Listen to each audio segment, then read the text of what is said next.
Siguro nung nilikha tayo ng Diyos,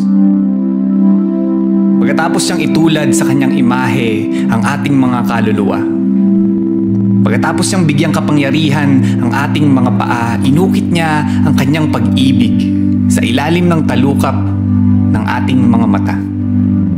Kung kaya't sa oras ng lungkot at sa mga oras ng saya, kusang yumuyuko ang ating takip mata, na para bang nagsasabing, teka lang, bago mo bulagin ang sarili mo sa dilim ng puot o liwanag ng kaligayahan, ng kasalukuyan mong kalagayan, tandaan mo sa lilim ng aking pag-ibig. Wala yan.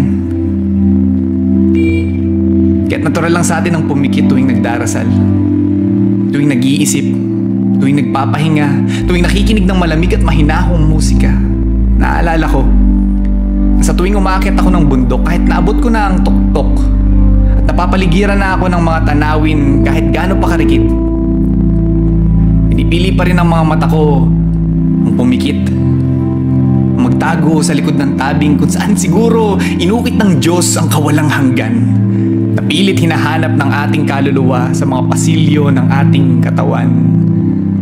Na itong dahilan kung bakit kumukurap ang tao libo-libong beses sa isang araw at kung bakit hindi man natin pangarapin, pipiliin din nating pumikit habang buhay balang araw.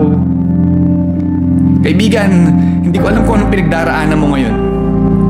Kung may pinagdiriwang ka bang tagumpay o nababalot ka ng mabigat na kumot ng lumbay, pero alin man sa mga ito ang tema ng musika sa puso mo, problema, kumalas ka sa kadena, tahan ang salitang ugat ng tahanan, kaya't inaanyayahan kitang umuwi.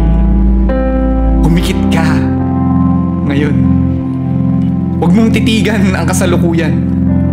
Kung may nakamit kang tagumpay, magdiwang ka't magpugay, pero huwag mong isiping katumbas ng kahit anong premyo ang iyong buhay, dahil ang tunay na tagumpay ay binigay niya na sa iyo. Ang premyo ng 3 araw niyang pagpikit, ang buhay na kapalit ng ninakaw niyang sakit, nakaukit sa ilalim ng iyong takip mata. Pumikit ka muna ngayon.